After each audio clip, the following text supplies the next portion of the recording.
This is the regular meeting of the Mobile City Council, Tuesday, September 5th. Please stand for our invocation led by Reverend Susan Barrett, Center for Joyful Living, and remain standing for the Pledge of Allegiance and a moment of silence following the pledge. Let's just breathe in this energy, this divine energy that's in, through, and around all of us right now. This divine energy that we call God is everywhere present. It is a presence of love, it's a presence of peace, it's a presence of joy, it's a presence of grace, it's a presence of givingness. And that is within each of us, made in the image and likeness of it. So I know today that everyone is directed from the highest and best within them, that they hear that still small voice within them that is truth and justice and love and harmony and givingness. So I know today, at the end of this meeting, that everything is met for the highest and best of everyone involved. Everyone feels joyful and thankful, and we are all thankful for this progressive city and its continuing growth and for the goodness of everyone in it. So with great gratitude for this, I say amen. Amen. I pledge allegiance to the flag of the United States of America and to the republic for which it stands, one nation, under God, indivisible, with liberty and justice for all.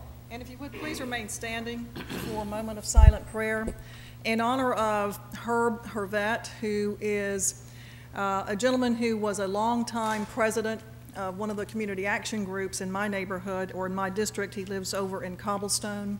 Herb was a retiree from the United States Post Office and a wonderful gentleman. And again, he was president of his community action group in Cobblestone for many, many years. And I just ask if you would, in your own way, a silent prayer to remember Herb and his family in this time. Thank you.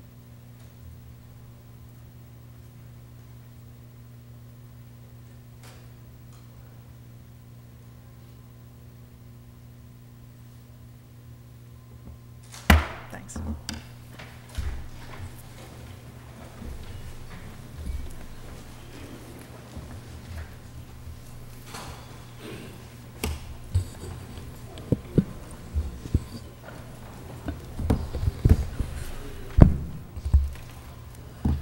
Roll call. President Gregory.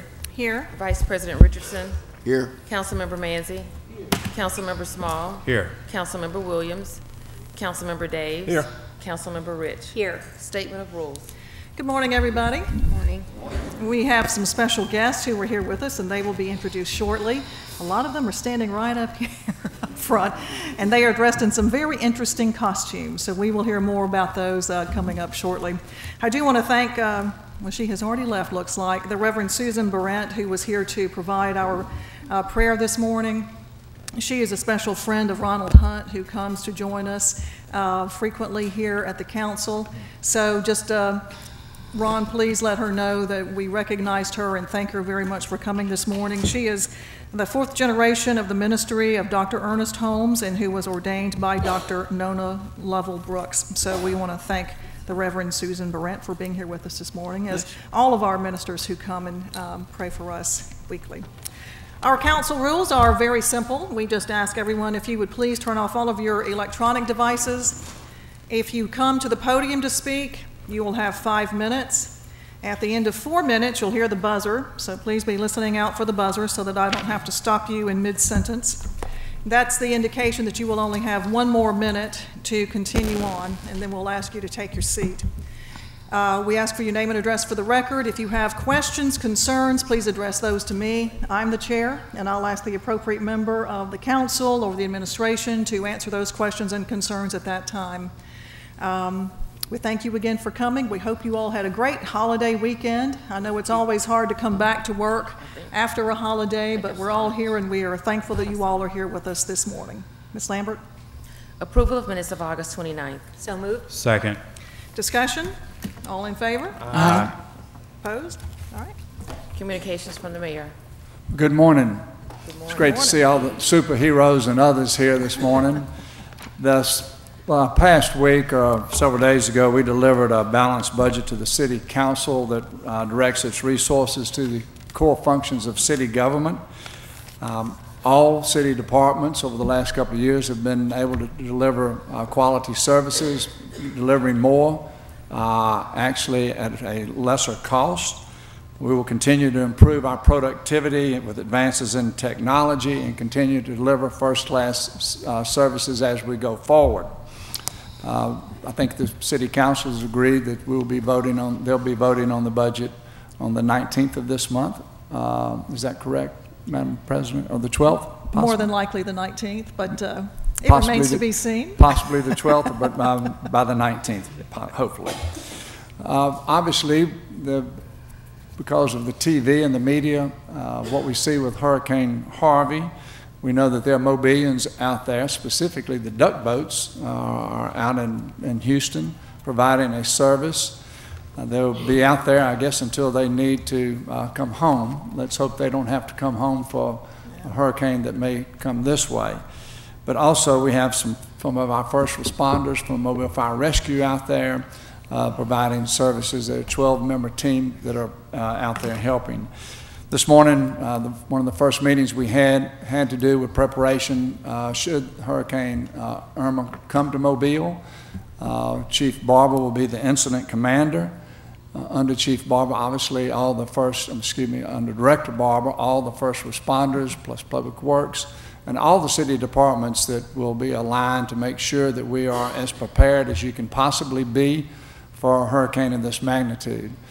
Obviously, with a hurricane of this magnitude, what you have to do is prepare and make sure that your citizens are aware of the threat that they could possibly suffer, but also we have to be prepared to come in in the aftermath of the hurricane and make sure that we are delivering services in a coordinated and efficient manner. So we will continue throughout this week. That preparedness will heighten as we get closer to the day of impact, should it come to Mobile. And so to the degree that we can be prepared, we will be prepared. We'll be coordinating our efforts with the county to make sure that we're in sync with them.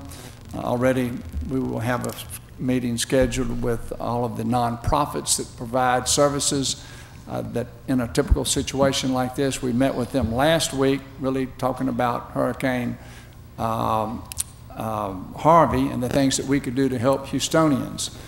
But during the course of that meeting, we said, let's be prepared. Should we have to worry about Irma, let's get ready to meet this week. So we will meet with them at 9 o'clock tomorrow morning.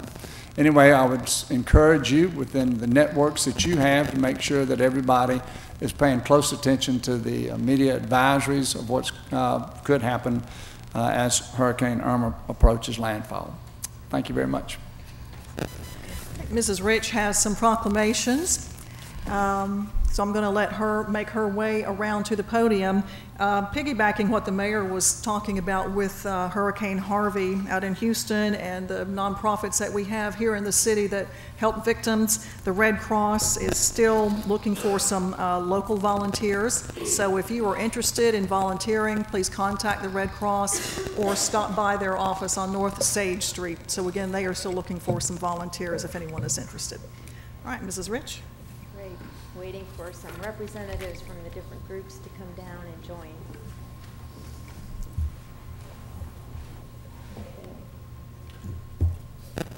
First of all, I want to thank Deborah Tillman, who contacted me, I guess it was a number of months ago. Yeah, we need Batman down here. Absolutely. And Superman. Down. Wonder Woman. All the superheroes. That's right. And the princesses. Deborah had contacted me about bringing awareness to something very dear to her heart, which is childhood cancer. And so I will read this proclamation that starts out, whereas September has been designated as Childhood Cancer Awareness Month to provide education and awareness to this issue and highlight the need for more funding and research. Whereas statistics show that every 2 minutes worldwide, a child is diagnosed with cancer, and 1 in every 285 children in the United States has cancer. More children are lost to cancer in the United States than any other disease, and less than 4% of the National Cancer Institute research budget is allocated to cure childhood cancer. And whereas resources in Mobile to help children with cancer include treatment at USA Children's and Women's Hospital, the Mobile Police Department's SWAT team conducts Operation Superhero yearly by rappelling down the side of the hospital dressed in superhero costumes during the bell ringing ceremony to signify each child completing their treatment. Camp Arapahoe provides year-round fun for kids with cancer, including a week-long summer camp, and Joy of Life sponsors a yearly Mardi Gras ball to support childhood cancer research. And whereas Childhood Cancer Awareness Month is being recognized in Mobile by the RSA Battle House Tower, Alabama's tallest building, on Sunday night, September 10th, with an iconic light display atop of the building that will be lit in gold. Now, therefore, I, Bess Rich, council member of District 6, along with our mayor and members of the Mobile City Council, do hereby proclaim September 2017 as Childhood Cancer Awareness Month in Mobile and urge all citizens to join us with this momentous occasion.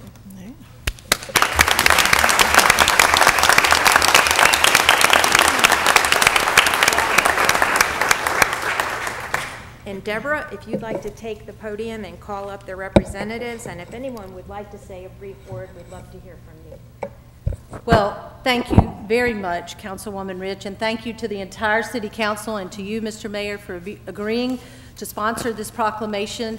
As you have just heard, worldwide, a child is diagnosed with cancer every 2 minutes, and 1 out of 285 children will have childhood cancer. We lose more children to childhood cancer than any other disease. And our purpose here today is to bring education to this and awareness to this. And we greatly appreciate your support in passing this proclamation and helping us get the word out. We have with us today from the University of South Alabama Medical Center Women and Children's Hospital, the hospital administrator, Mr. Chris Jett, and we also have Dr. Felicia Wilson and Dr. Imran, who both work in this field every day and see it every day and help support and deal with children who have childhood cancer, and we appreciate you being here today with us. We also have Melissa McNichol, who is the Executive Director of Camp Arapahoe. And this is an excellent camp that we have here in Mobile, and it's a place where children with childhood cancer go to have fun. And we are greatly appreciate you being here with us today, Ms. McNichol. We have the Joy of Life Foundation, Brian Stewart, who is here. And thank you. These folks have a wonderful Mardi Gras ball. If you've never been, go. Buy a ticket and go, because their money that they raise is used to support research to find a cure for childhood cancer. And that is what our ultimate goal is, to find a cure for childhood cancer, so that any parent and any child who hears that you have cancer, then we've got the cure. And that is our ultimate goal with making this proclamation. We've also got our superheroes, which Captain Reed, he's in charge of this. I don't know where he is. I'll give it to Batman, and he can get that to you, okay? Thank you so much for being here, the superheroes. Tomorrow they will rappel down the building at the USA Women and Children's Hospital for the bell ringing ceremony, which signifies the end of treatment for so many of the children out there. So we look forward to that. We know that will be a wonderful event, and thank you for all that you do, the superheroes, day in and day out here in the city of Mobile, and especially for what you're doing for childhood cancer. And last but not least, we have 2 individuals here who know an awful lot about childhood cancer. They are Caitlin Tillman and Emma Ray Perkins, and they are both childhood cancer survivors. And we are thrilled.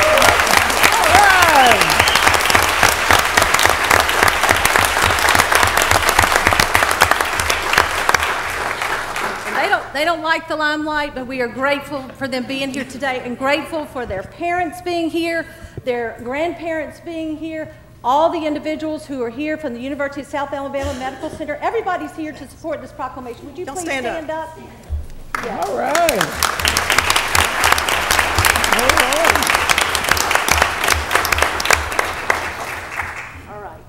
Thank you so much again. We appreciate it.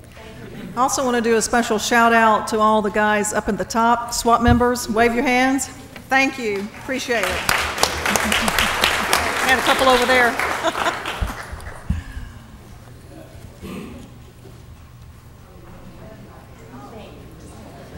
President Gregory, Mr. Manzi? while we reassembling, I just want to recognize my Leadership Mobile classmate, Miss Melissa McNichol of Camp Arapahoe. You do a wonderful job. God bless all of you. Thank you, guys. Good to have you here.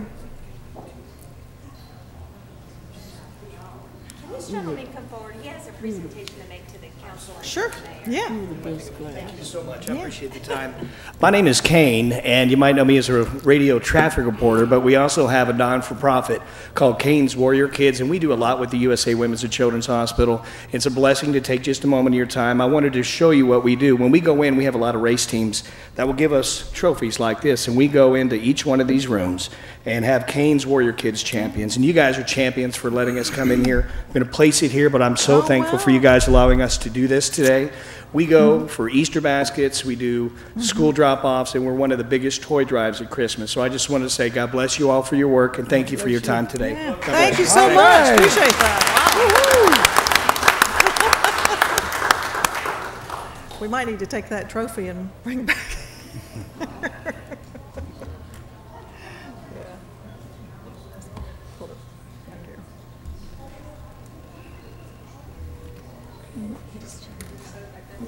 Way back here. All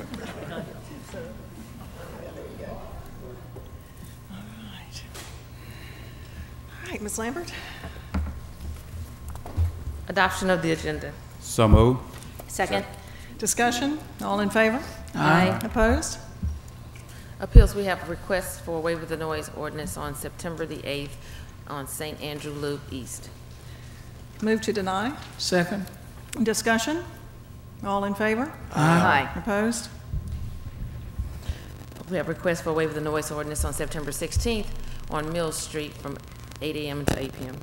So moved. Second. Discussion. All in favor? Aye. Opposed? Presentation of petitions and other communications to the council. Nicholas Kidd. He's not here. Is Mr. Kidd here? No, he's not here. It's not here. Not here? Okay. Jeff Quinelli.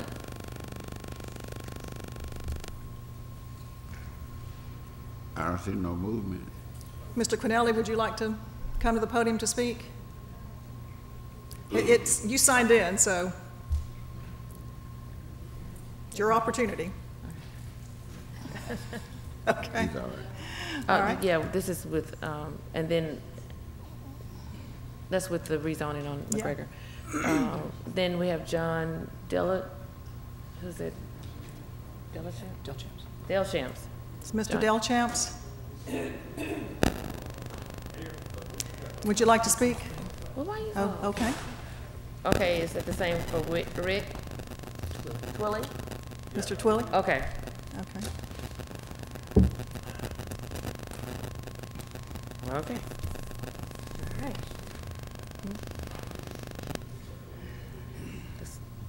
Oh. Angela Brown, Shipes. This is regarding Shipes Lane Yeah, for the rezoning? for the rezoning. She's here. Yeah. Did you want to address the council? Januse,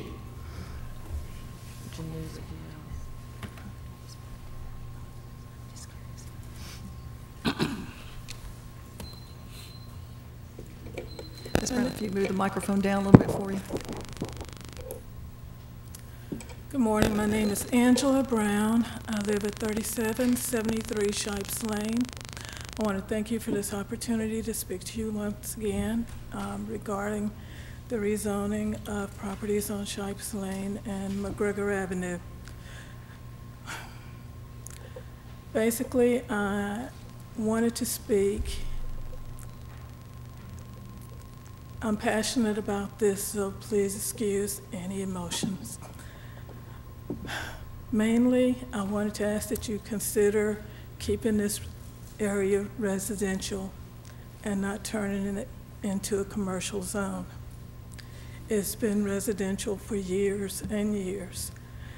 I've lived in this area for the last almost 20 years consecutively. Before that time, I lived another 14 years in this area. It was relatively peaceful. There were incidents, of course, in any neighborhood.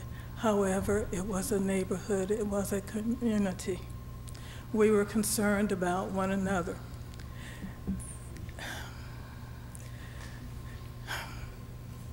There were homes maintained by middle-class individuals throughout those years. As in any other neighborhood, there are times when life happens and things may deteriorate some. Mr. Quinelli had an opportunity to purchase properties, and we thought to improve those properties. A lot of the neighbors thought perhaps he would do it with other homes. He's chosen to do it commercially. This is not a commercial zone. We're asking that you consider leaving this as a residential area. The Village of Spring Hill has asked that you support Mr. Quinelli in his efforts.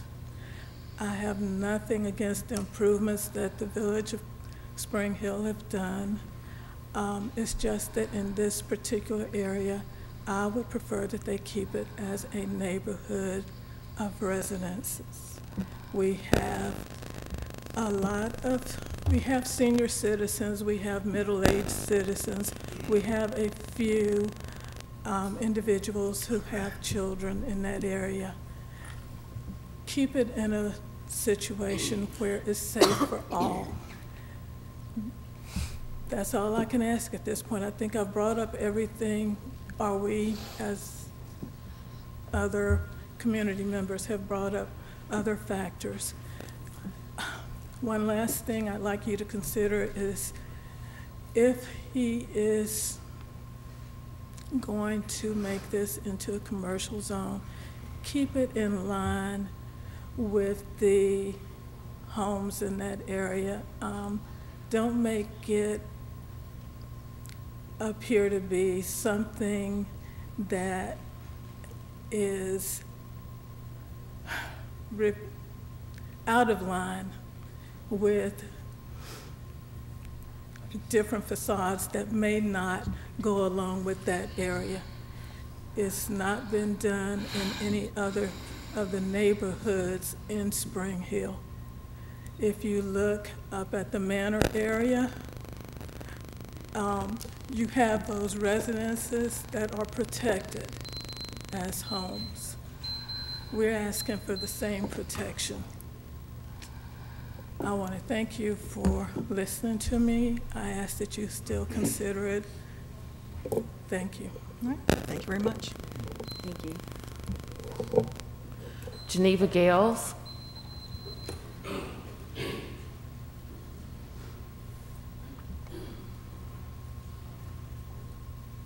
I don't think I put a yes down to speak, but I'll speak briefly. I am Geneva Gales. I live at 925 Knowles Lane, that we're right around the corner from the property we are speaking of today on Shipes and McGregor. I also own property at McGregor and Spring Hill. Just briefly, I want to say we welcome any improvements to the neighborhood that Mr. Quinelli can make. However, I guess we've gotten past this point. We're on the tail end of this thing now.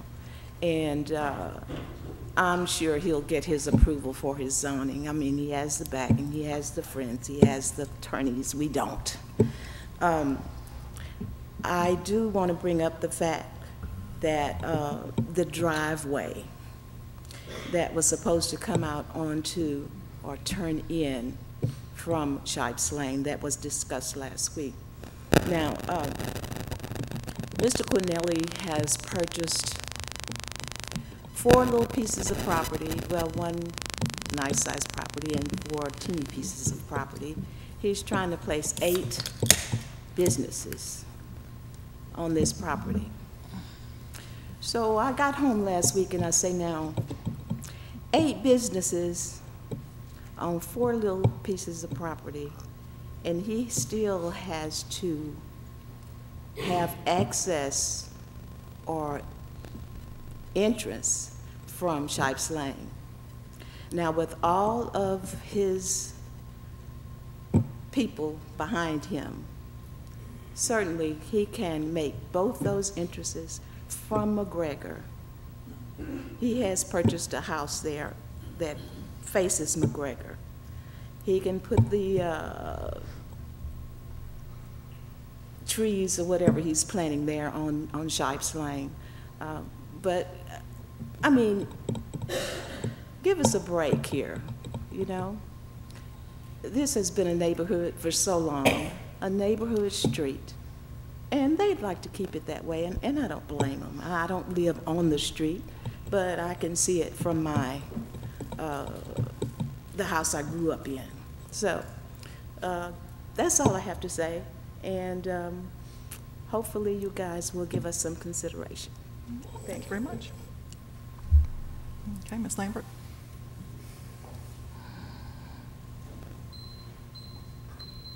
Public hearings today is the public hearing to rezone property at the west. Were there no other presentations and petitions? No, everyone else is regarding the budget. The budget? Oh, okay. All right. Public hearing to rezone property at the west side of Rangeline Road, Service Road, 0.2 of a mile south of CSX Railroad from R1 to B3. All right, this is a public hearing. If there's anyone in the audience who would like to speak to this rezoning, please come to the podium. Okay.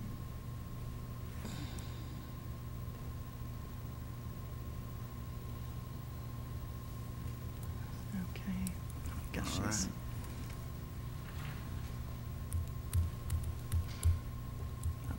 The public hearing is closed. Public hearing to consider adoption of the proposed 2017-2018 budgets for the general fund, capital improvement, strategic plan, and the convention center. Okay, this is a public hearing on the budget, so if anyone would like to speak on the budget in this public hearing, you are welcome to come to the podium. Ronald Hunt. Well, you still have the 5 minutes, but yes. This is a public hearing, so if anyone would like to speak following Mr. Hunt about the budget, you are welcome to do so. Mr. Hunt?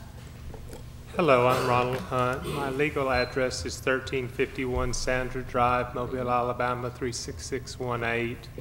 I reside a great deal of the time at St. Elmo, unincorporated Mobile County. I want to thank all of you for your access, for your honesty. I've sent some emails, some of you have responded. I know it's always wonderful to know that your officials are listening to you and trying to answer your questions. I'd like to thank Mr. West for one of his employees, Karen, answering a few questions for me after the meeting. And I may have some more questions today at the Finance Committee meeting at 2 o'clock. I just wanted to point out a few things about the budget. A budget really describes the city's priorities, what we consider important, what we're going to fund and what we're going to consider the highest priority and what's the highest need for our citizens for us to all have economic and socio-spiritual well-being. And so how we spend our money really encourages what we think is important for our society and for our growth and our well-being. I'm concerned about some of the things. Of course, I'm very much probably more moderate to liberal than a lot of you. I think that's pretty obvious, and my priorities are a little different. And I guess I've learned over the last few years that how you present your agenda kind of is how you're received. So I don't mean to show a lot of disdain or a lot of disrespect, but I would just like to say that some of these priorities I don't find are particularly something that my conscious mind particularly thinks is good for the well-being of our city. As I mentioned last week, we have a shuttered African American archives. It has not been funded in 2 years. The money was eliminated with last year's budget, and it's not being restored this year. Our Visitor Center is being funded through the Convention and Visitors Bureau budget of Visit Mobile, but there is no line item for that. So the manager of that Visitor Center, Mr. Walter Calhoun, has to go and ask for money for everything because he doesn't have funds that he can distribute how he wants to help the volunteers and do the things that he wants to. He has to go to a supervisor and get access to the money that he can get. Quite frankly, I think our citizens, our businesses, our hoteliers, our restaurateurs, they deserve to have some money allocated by the city to support that project, which helps their economic livelihood. You know, we talked a lot about 15 Place, and I guess that is a nonprofit function by Housing First, but in 2015, we eliminated the allocation of $39,200 to Housing First. And although 15 Place closed because the grant was not renewed by the government, we have reduced their funding over time, and I really hope you will consider doing something for the city's homeless about trying to restore some funding so that they can provide some day programs, lunch, laundry, mail, an address, a place just to get out of the cold or the heat. I think that's just a humane thing to do. McKimmey Place and, of course, the Salvation Army and the Waterfront Mission really do not provide them any place to go during the middle of the day. And so it would be nice for the city to step up and provide some resources for people that may be disabled, they may have medical issues, they may have psychological issues, they need some support, and these other agencies that are providing that support need some downtime when their facilities aren't full. You know, we've reduced money to public transit. We now no longer have a MOTA shuttle that operates on Saturday, and the hours have been reduced Monday through Friday for the downtown shuttle. If I am correct, it runs from 10 to 3, where it used to run from about 9 to 5 o'clock. We also have reduced some of our money to our museums. I do not see that there's any replacement for the African American Archives, whose $75,000 capital allocation was renewed this year. We've reduced funding to AIDS Alabama South by $9,800 in fiscal year 15 budget. Also a little concerned about public safety. The total public safety budget has been reduced by $797,121. $789,350 of that dollars comes from the fire department's budget. Now, I'm not an expert about the fire department, and some of the union officials I've met have said it could be higher than that, but it kind of concerns me as a citizen because they're saying they don't have enough people on the trucks, and we're giving them even less money than they had in the past. They weren't able to staff with what they had. They were doing overtime. The overtime was causing more problems, and now they're going to have less money in the following year. It's really quick. I'm also concerned about Parks and Rec, which has a $1,439,258 reduction compared to last year. The Sanger Theater is being reduced by $24,000. I hope you'll consider these things when you go about making some revisions to the budget, and I thank you for giving me a few extra seconds because I didn't use my time as efficiently as I should have. Thank you. Thank you, Mr. Hunt. No problem. Julie Waldrop.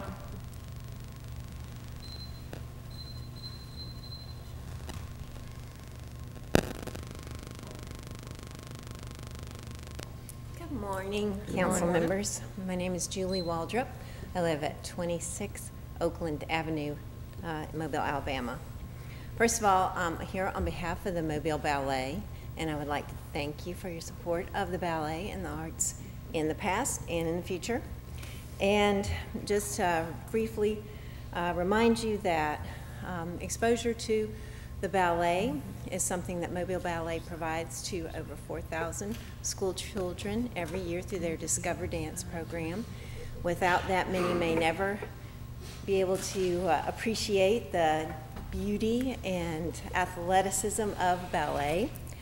And also that if Mobile is going to be the #1 family-friendly city that we all want it to be, then having arts in your community is extremely important. not just from the standpoint of exposure, but the standpoint of bringing people into the community. And in one of my other hats as the First Lady of the University of South Alabama, being able to recruit not just faculty to the university, but don't forget, we're also have the whole USA Health system, and to be able to recruit those really top-notch physicians and other healthcare providers, it's important to have this type of experience that they can enjoy in the community. So I'm not going to take 5 minutes, but I just wanted to thank you again, and thank you for letting me speak. Yeah. Thank you. And you were wearing your USA colors, I see. Madam President. Mr. Richardson. Mrs. Waldrop. Julie, Ms. Waldrop. Yes. We had, last week, we had person speaking to us regarding the ballet dances. Mm-hmm. And I made it known then, and I'm making it known to you, that I would like to see the ballet dancers at the amphitheater in Trinity Gardens. I heard about that. I think that's awesome. And whatever we need to do to make that possible, I would like for you to help me make that possible. It would be extremely important to me for the children of Trinity Gardens to see these dancers on stage performing. And I want you to know that I have the only authentic amphitheater in the city. I have lights, sounds, curtains, air-conditioned dressing rooms. I have the whole thing. And we would love to have them to come and put this show on the road in Trinity Gardens. I will help you. Yay. Anything else? Okay. Yes. Thank you. Yes, Mr. Manzi? Yes, Madam President. Mrs. Waldrop, you referenced that you all are in several schools, about 4,000 students are exposed to the ballet through your program. Do you have a listing of those schools that you could provide the council office? I'm sure we do. That'd be fine. Yes, Would you like us to get that to you? I would. Yes, okay. ma'am. I'm sure we can do that. That'd be great. Thank you. Anyone else? All right. Thank you, and give our best to Tony. Ms. Lambert? Karen Kennedy.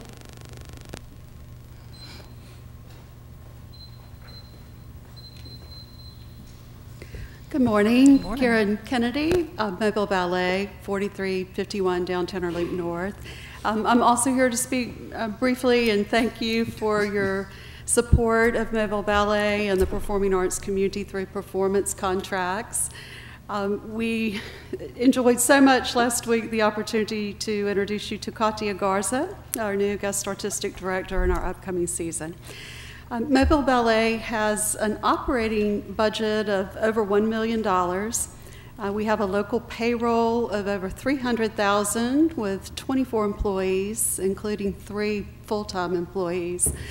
And we have some wonderful data now that's coming to us from the National Endowment on the Arts and other national think tanks about the importance of vibrant performing arts communities in the economic life of a community.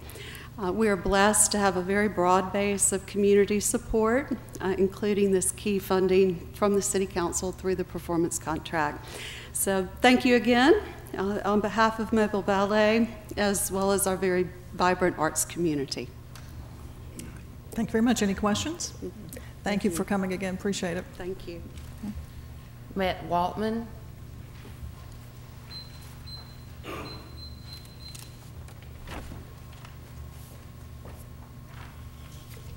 I'm Matt Waltman. I reside at 5485 Dogwood Trail in 8 Mile, Alabama. I'm an employee of the Mobile Fire Rescue Department, also president of the Mobile Firefighters Association. Good morning, Madam President, fellow councilors, Mayor Stimson. I come to you this morning. I won't take up much of your time for a change, but the reason for my presence involves the proposed 2018 fiscal year budget, specifically the Fire Rescue Department's budget. In short, and getting straight to the point, I'm deeply concerned with the fire department's proposed reduction in our operating budget.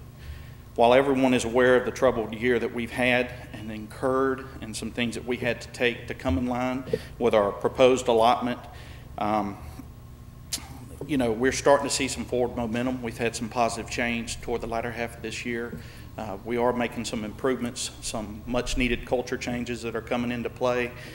But what I see before me kind of troubles myself and many others within the department, and that's why I'm here this morning. Two of the biggest items still left on the table to address revolve around our field division staffing and the longevity compensation plan that hasn't been forwarded to the fire rescue department. With these two, what I call big ticket items still left on the table, it is a great concern that we're seeing a proposed reduction in our proposed budget coming up. One of the big things, I've mentioned the longevity. The other one is I believe we have budgeted for a reduced fire recruit class for this coming up year. To be honest with you, it's really a drop in the bucket considering where our staffing levels are. I believe they've been able to increase it with some cost factor savings. The last word I got from the chief's office a couple weeks ago when we were discussing this. But even with that, we still don't have a possible full-size class to come in. And like I said, these two things are really the things that draw a lot of concern from myself and many others with doing that.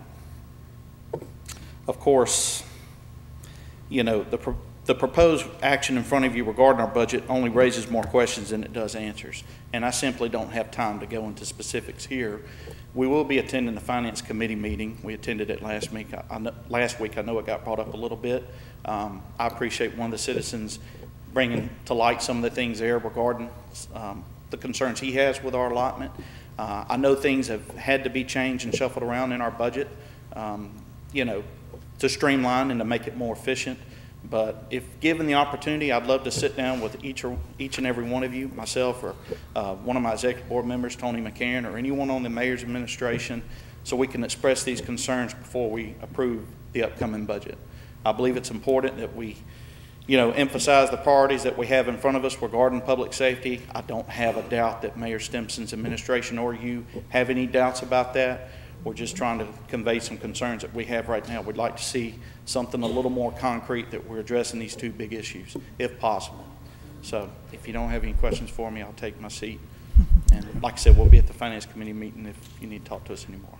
All right. Thank you for your time. Thank you so much, Mr. Small. Yeah, I'd like to ask them, if possible, if you can email the council with your top priorities that you have the concerns of with the budget cuts before our Finance Committee meeting at 2 o'clock. If you can just email us, possibly just something informal real quick.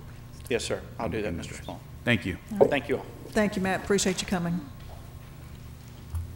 Is that it? Okay. Close the hearing. Pardon me? Close the hearing. Oh, I'm sorry. We still are in a public hearing, so Mr. Phillips.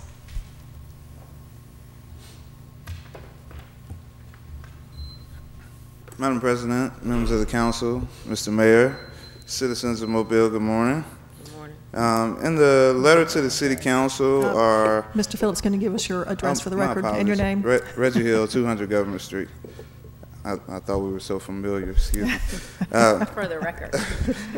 But in the letter to the City Council, our mayor expresses the decisions made regarding the budget will be a blessing or a burden to the citizens and the future generations. I applaud the recognition of this truth and the idea that the best practices in the delivery of our city services is imperative for all Mobilians.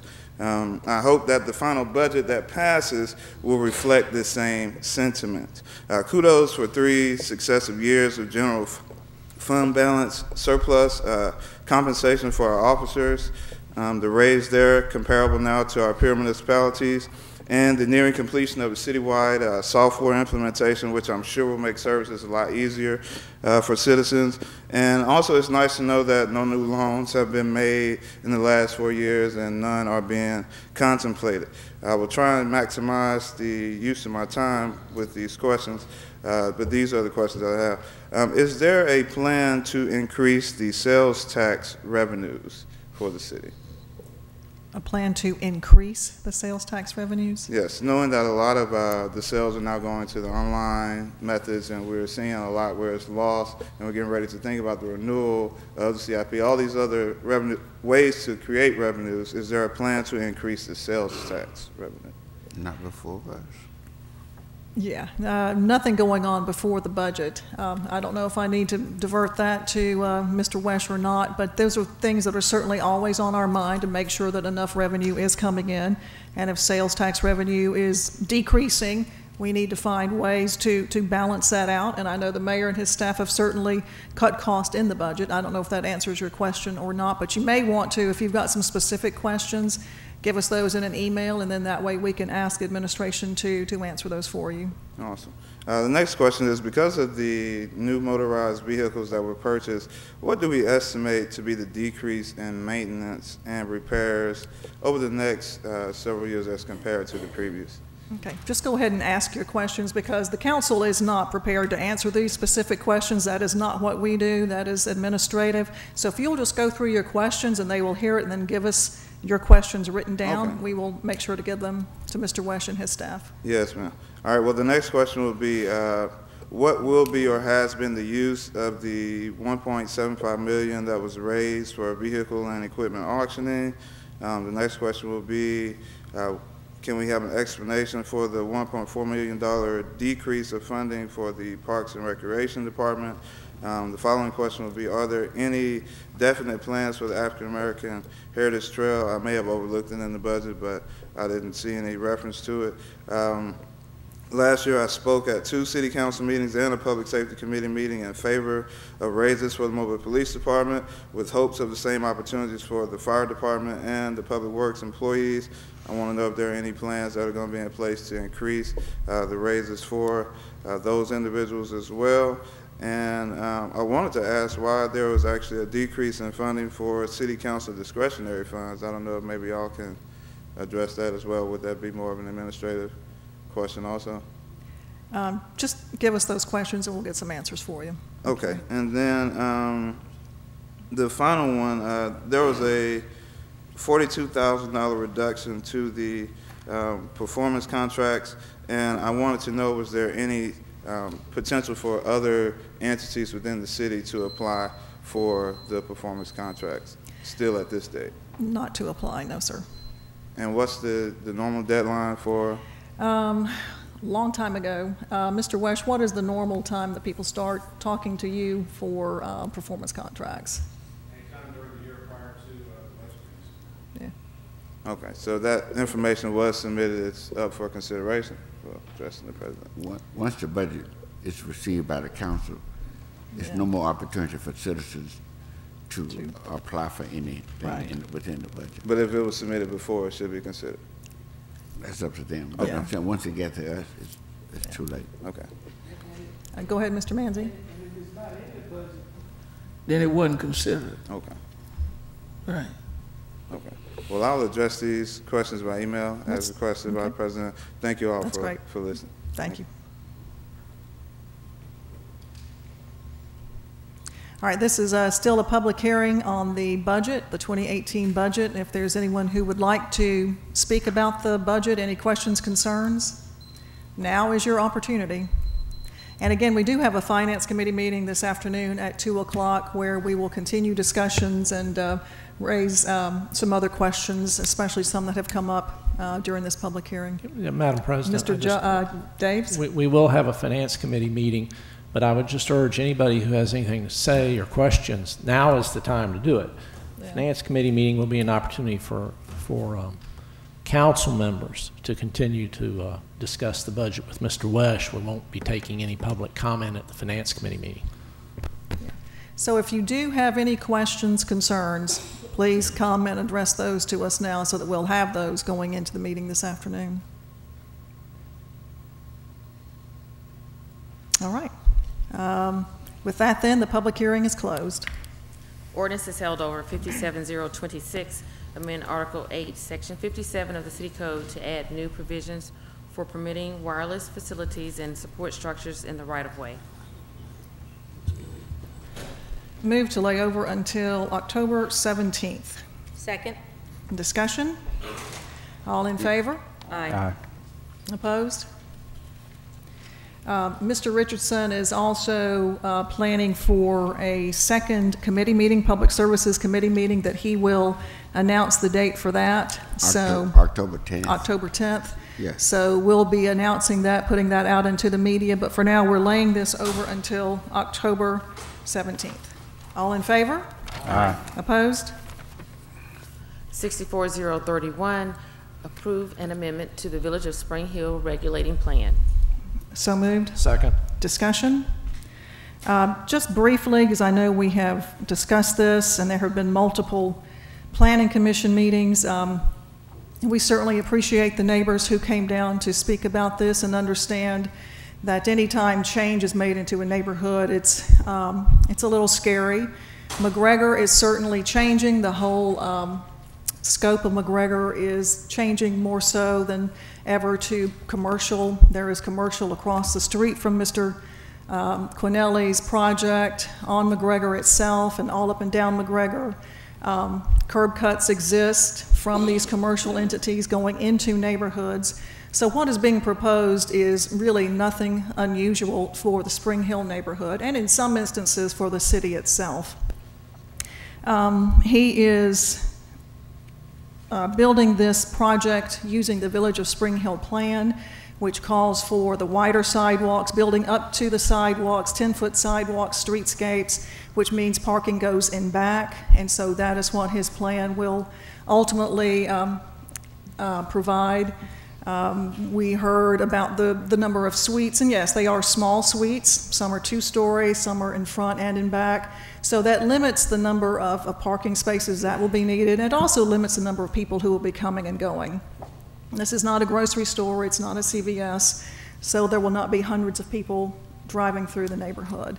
It is a small project that is positive for the neighborhood, and again, it is building under the Village of Spring Hill plan, a plan that this council, not these members necessarily, I think Fred and I and John were the only members who were here when this plan was approved 10 years ago.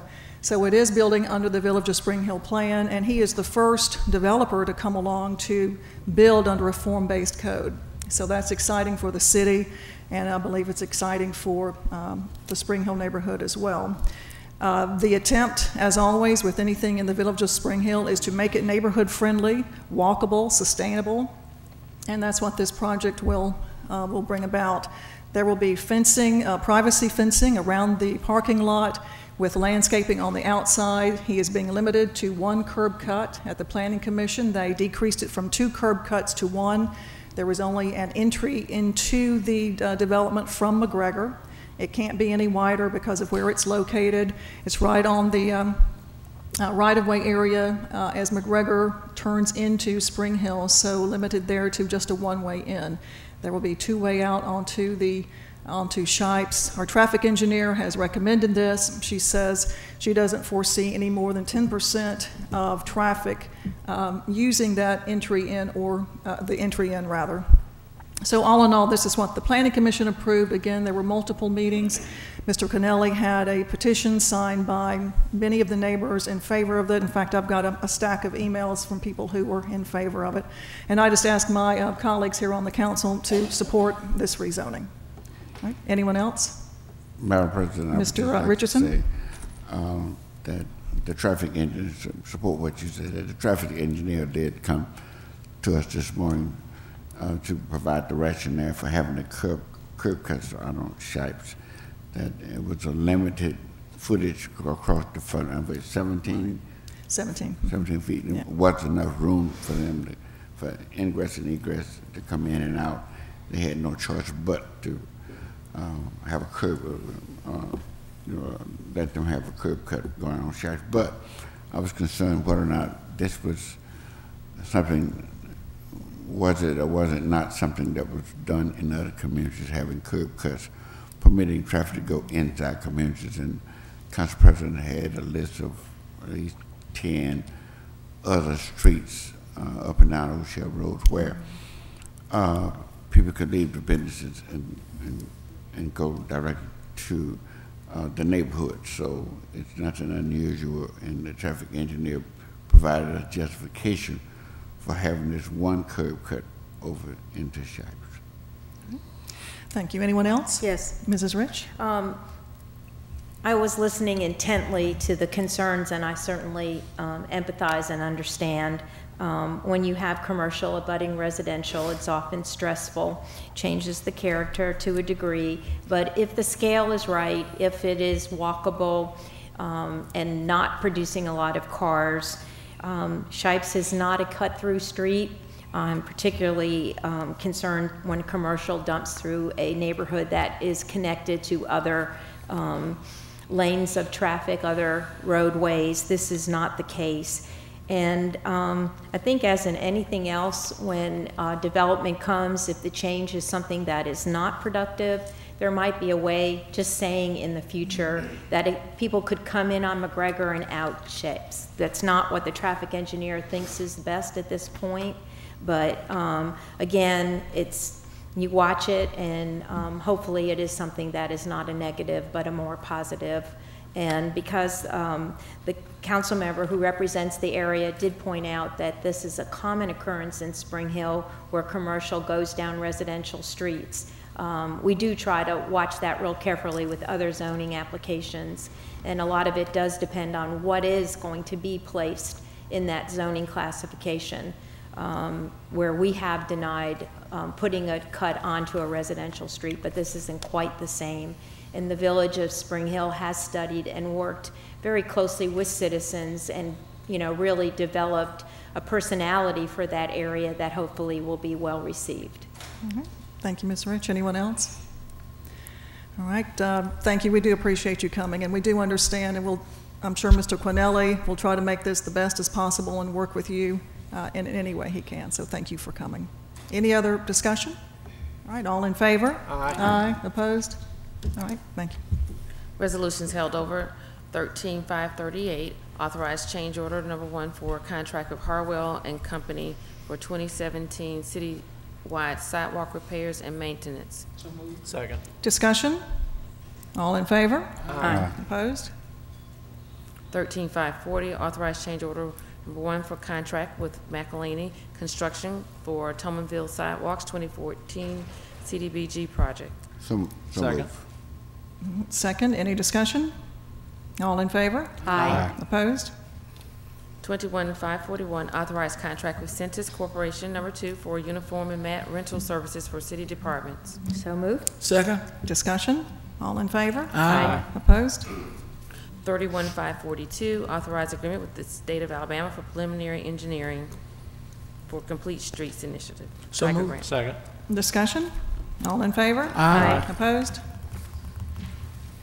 37-543, approve application of Frank E. Anderson doing business as 4A Carriers for a certificate of public convenience and necessity for a transportation service. So moved. Second. Discussion? All in favor? Aye. Opposed? 47-544, assent to the vacation of a portion of Nicholson Road between Douglas Lane and Bay Street. So moved. Second. All in, discussion? All in favor? Aye. Opposed? 47-545, consider the vacation right-of-way fee as a condition of the vacation of a portion of Nicholson Road. So moved. Second. We got. Discussion? Yes, ma'am.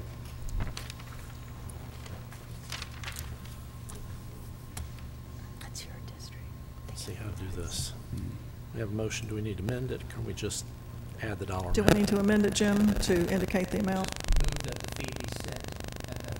Yeah, I'd move that the fee be set at $5,467.70. Second. All right, discussion? All in favor? Aye. Opposed?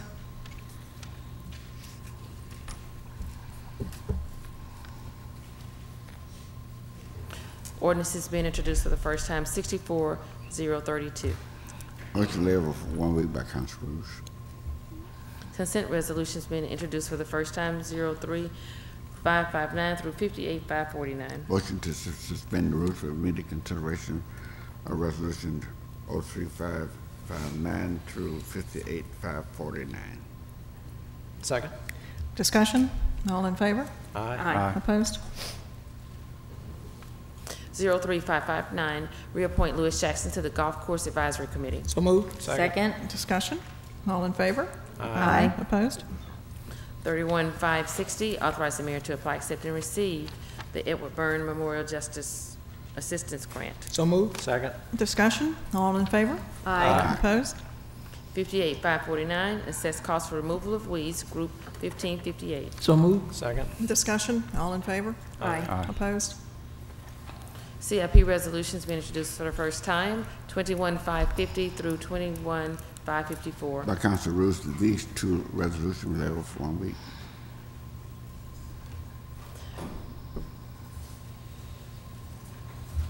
2, Thursday, 3. It's 3. Okay. Resolutions being introduced for the first time, 01552 through 31558. The council rules, these resolutions were leveled for 1 week also. All right. Call for public hearings, 41555. Call for public hearing to consider a request to rename Glennon Avenue to Dr. Yvonne Kennedy Avenue, scheduled September 19th. 41556. Call for public hearing to consider a request to rename a portion of Live Oak Street to Stewart Memorial CME Street, scheduled September 19th. So moved. Second. Discussion? All in favor? Aye. Opposed? Announcements. All right, we'll start on my left with Mr. Manzi. No announcements. All right, Mr. Daves. Yes, ma'am. I want to announce that our next District 5 community meeting will be the first Tuesday in November, which is November 7th. Right now, we have scheduled to attend the mayor, Public Services Director, Mr. Harkins, and the Public Safety Director, Mr. Barber, along with the fire and police chiefs. So again, that'll be November 7th at 6 o'clock p.m. at St. Pius X Catholic Church on South Sage Avenue. Thank you, Madam President. All right, Mr. Richardson. Yes, ma'am. Thank you, Madam President. I have a big announcement to the citizens living on Grand Boulevard, and that is that it's a very large announcement. Yes, we have a contract before us for $628,269 to correct the flooding on Grand Boulevard. And I would like to comment to say that I have been representing this district for 20 years, but it has only been 2 years that funding has been allocated to District 1. This street was flooded when I took it over as council member, and it's flooding today whenever we have a rain. But within these 2 years, I have, from District 1 funding, allocated funding necessary to stop the flooding on Grand Boulevard. And if I had been allocated money 20 years ago, the flooding on Grand Boulevard would have long stopped. But it took only 2 years since I've been allocated funding in District 1 to stop the flooding on Grand Boulevard. I'm proud to announce it to the citizens on that street because they've put up this water long enough. I'm sorry it's not done already because we got a hurricane out there that may be coming this way. I hope it does not. And I hope these contractors can get out there and get this work done as fast as possible. We held a meeting last Thursday for the Midtown. We held our Midtown meeting last Thursday at the Aston Place United Methodist Church, and it was well attended, and it was just a great meeting. I was happy to have Mr. Nick Amberger, our chief engineer, to come to talk about these major projects that's already ongoing in District 1. One of them was the Grand Boulevard project, but then we have another major project, the Dome Street, Florida Street flooding issue, where we will have money this year in the 2018 budget necessary to correct flooding in that area. Also, we talked about sidewalks coming on O'Shea Road. In fact, our sidewalks should meet the village of Spring Hill at the interstate, and we're coming on down, hopefully all the way down to Florida and Dolphin, where Publix is going to have a major construction going on over there. We also talked about money allocated for sidewalk repairs in the Midtown area, and we were happy to see that. We had the architect that drew the plans for Publix there to give the citizens an update on what to expect from Publix. All of that went well. All in all, we had a great meeting. I'm always happy to bring the city inside of these neighborhoods so they can ask us any questions, and we'll find the answer to any of their questions, and I can give them a report on what is going on in District 1. Thank you, Madam President. All right, thank you, Mr. Richardson. Mrs. Rich? Thank you very much. I'd like to announce to the community something that's been of great interest to my office and to the citizens that access the Connie Hudson Senior Center.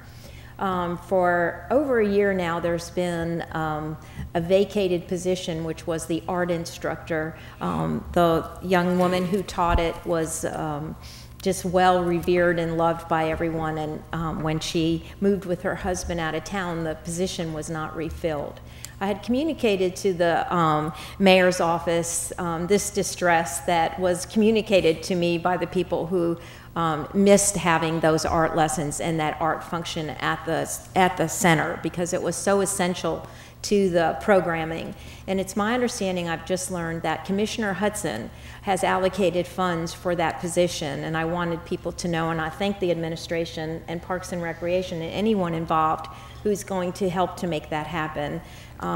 With the cuts in recreation, I'm hoping that eventually the city will not be cutting that particular position because of how essential it was. But I thank the commissioner for coming forward and for doing that.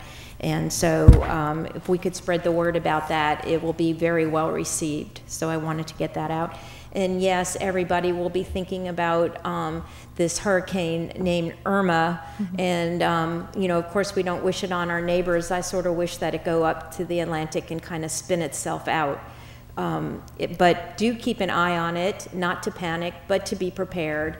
And at the same time, on Sunday, try to look for the tower being lit up for all of our citizens and families and all of the personnel that you saw. Just I'm sure just the tip of the iceberg that came down today to make you aware of childhood cancer. And so again, that the tower will be lit up this Sunday, and I hope that you'll say a little prayer and also think about what you can do to help that cause. Thank you. All right. Thank you. Mr. Small?